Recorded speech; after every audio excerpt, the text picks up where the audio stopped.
Welcome to r/Reddit Revenge. This is a story of someone getting back at someone with revenge after being wronged. Thank you, friends, for subscribing to the channel and for so many likes. The first story. When a rude driver at a gas station blocked two pumps, OP decided to retaliate by making him wait and experience a taste of his own medicine. The second story. Brave employees secretly recorded an abusive manager's behavior, and after gathering evidence, orchestrated the manager's downfall. The third story. 3 men occupying 5 seats on the train refused to make space for me. I assertively claimed my rightful seat, making them uncomfortable. The first story is blocking 2 pumps at the gas station. And giving a finger? Let me see how much you like being blocked and waiting. The story of backing up in the gas station reminded me of one of my own, when an a-hole driver in front of me took the second, closer pump in the line while the first one was free. So I would have to wait until he finishes and pays while the pump in front of him would be free for the whole time. All the other lines were taken too, but no other cars in line. The station was actually quite empty otherwise. It was late in the evening, so it was double so infuriating to wait on a nearly empty station unnecessarily. Honked at him to move to the pump in front, but he gave me a finger. Later noticed he had some lady inside the car. Maybe a date he wanted to impress and assert dominance, I don't know.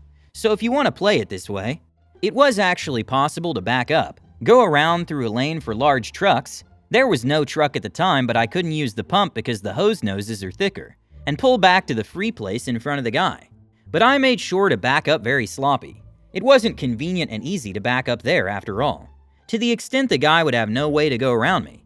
And then I took my sweet time. I took a full tank, obviously, also putting the additive first, and not hurrying at all, quite the opposite. When I finished filling the tank and went to pay, the guy was already back in his car, but couldn't go, as he had to wait for me to clear the space. Also, the previously free line for large trucks was blocked now. A truck came, so he couldn't get around like I did previously. So he had to wait, and boy had he waited. Unfortunately for him, I also needed to use the bathroom, also taking my time. Plus was in a need to buy some snacks, so I had to go back to the counter again. I heard some honking from the outside already halfway in my trip, after like 5 minutes, but it still took me about another 5 minutes to complete everything I needed to do to get back to my car. I actually checked that no one was waiting behind him, just the guy waiting for me. The other lanes still being blocked, but the station otherwise quite empty. I then walked slow to my car. Of course, had to put the snacks to the proper place and adjust my seatbelt properly before leaving. At this time, the guy was honking constantly but still couldn't get around. But I actually didn't give him a finger like he did before, as I thought it wasn't even necessary at this point. The cherry on top was that there were traffic lights at the exit from the station, and I managed to catch just before the red, but the POS had to stop. He couldn't go on the red because of the incoming traffic from the other directions, which was good because there might be expected some road rage from his side otherwise, but this way he never caught up and I never saw him again. Edit. I actually have a diesel car, however still can't use the thicker truck nozzles because they don't fit. I stopped at one of those once by mistake, but realized very soon that it's not well suited for my car. I believe that they also have much higher flow rate. The idea of blocking him at the gas station and delaying the refueling process was a real victory. Not only did you block him, but you successfully delayed the process. The moment when you were slowly walking back to your car and also needed to use the restroom and buy snacks was hilarious. Your slowness made his wait even more ironic. I would first check the condition of the windows, tires, oil level, and then get in the car and wait patiently for him to move to the other lane, pretending to check the mirrors, fasten my seatbelt, and anything else that comes to mind. It was only after he pulled back over to move to the other lane that I set off.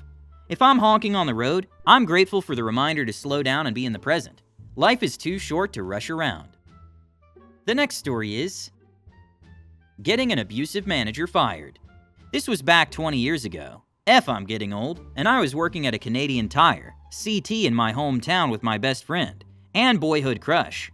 My buddy and I worked in seasonal, and we had 2 managers, one who was amazing, Val, and another that was an absolute B, Harish. Harish loved to demean his staff and humiliate them amongst their peers. The guy was probably in his 40s, but he acted like a bully from an elementary school. He'd call everyone buddy.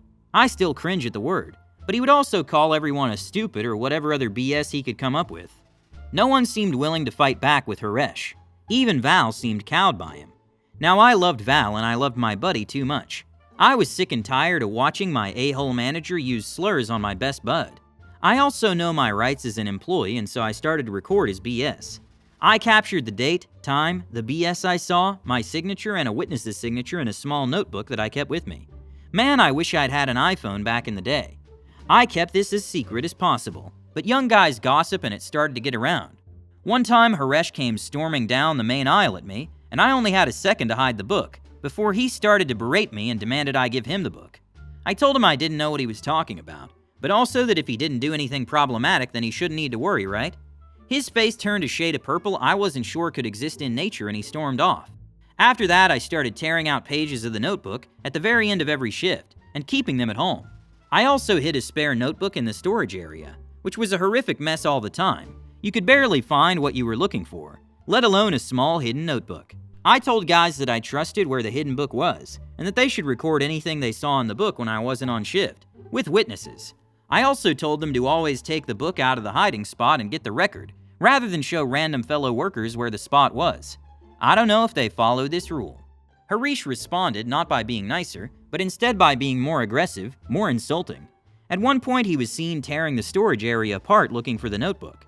Though, even if he had found it, he would have only found the most recent pages, as I tore out any new attestations on my next shift. After a couple of months of this, I had 25 to 30 solid accounts of Harish engaging in bullying of the staff, and even other management. Never attested by management, I didn't trust them. Val approached me and asked me if I was aware that there were rumors going around about me collecting evidence about Harish. I remembered thinking that this could be the moment they tried to fire me, or the moment I became a legend. 19-year-olds think the silliest things. I told her, yeah, and I'm gonna give them to Mr. X, the store owner, tomorrow. I'll give you a copy too. Her eyes went wide and she grinned. The next day I went to Staples and photocopied all the pages of notebook that I had. I knew Harish was going to be away that day, and so I made 4 copies. One for Mr. X, one for Val, one for the staff room, and one for the desk of my department. On the copies, I wrote a short letter to Mr. X that Harish was engaged in harassment of his staff, that harassment had been witnessed and was systemic, and that if he didn't respond appropriately, my parents would hire a lawyer and sue. I distributed the copies and left. Apparently, the uproar at the store was quite the sight. I never saw it because Val stepped in and protected me. She desperately wanted Harish gone, and this was her shot. The managers and Mr. X turned on Harish and he was fired. To this day, I wish I could have been a fly on the wall of that meeting. For the next 6 months, I became Val's gold child, but it was also became apparent that things were weird now. Managers didn't like having me around as much. They seemed guarded, and some staff members had liked Harish. I decided that the weird wasn't worth it for a minimum wage job, and so I left to work at Staples, the same one I photocopied the notebook pages at. I vividly remember my last shift because I actively did nothing, relaxed on the bags of soil, so comfy, and enjoyed the sun. No one said a thing. Epilogue. I personally never saw Harish again, but a friend did. He had moved on to work at Home Depot after some years of unemployment.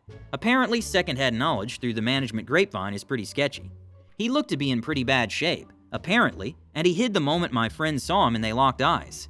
The idea that he had to survive on practically nothing for a while still warms my little heart to this day.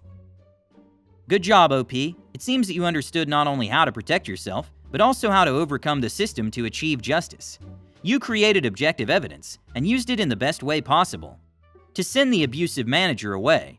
And the way you handed out copies of the testimony to other employees and even wrote a letter to the store owner to warn him about the legal action was very brave. You saved a lot of people from suffering and made the workplace safer for everyone. And your epilogue, when you learned about the miserable state of this manager after losing his job, really enhances the story. The ingenuity and talent to create rat traps can be a powerful force, especially when used for good. Nice of you to take the trash out before you left. Serves him right. It's bad you had to do the job of your boss in getting rid of this trash, but good on you for having the guts to stand up to him.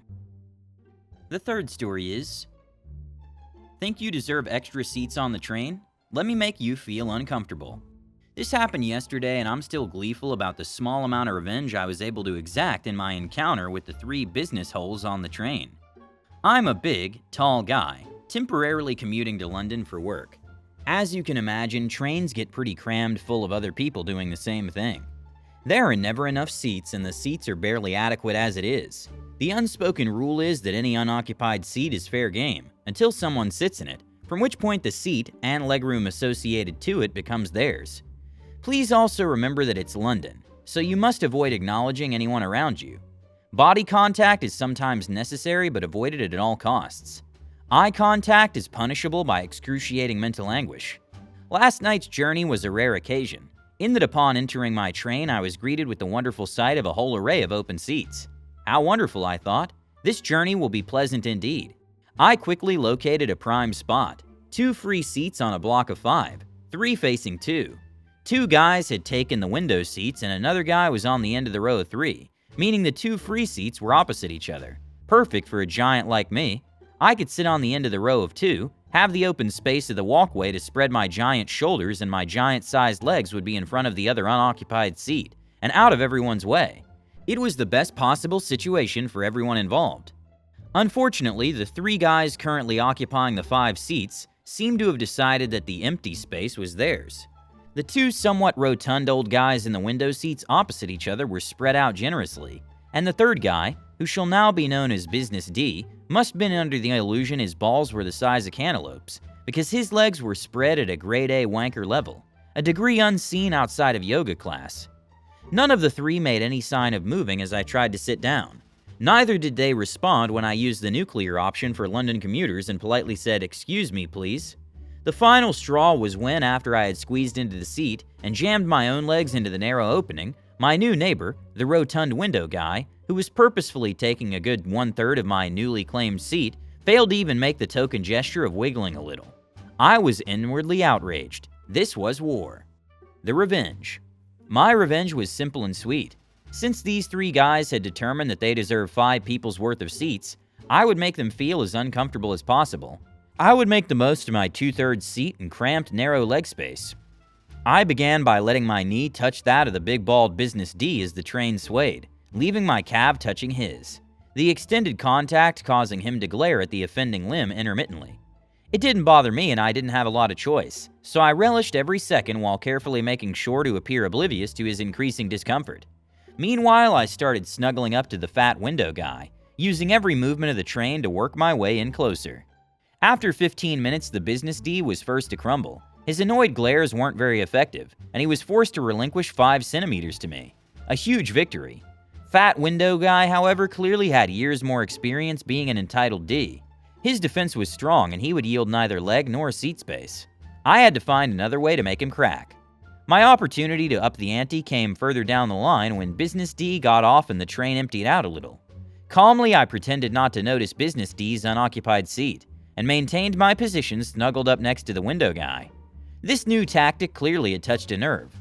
I was breaking the unspoken rules by not moving, but for him to say anything to encourage me to move would be an even worse breach of etiquette.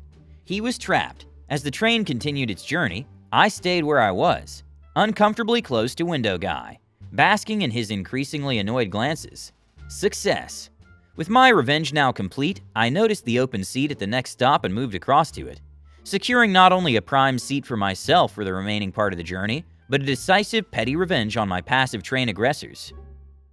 You really proved to be a master at revenge, and I can't help but laugh while reading this story.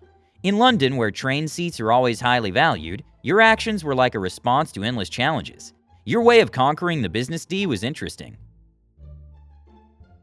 Hit the like button and subscribe to the channel. See you in the next video.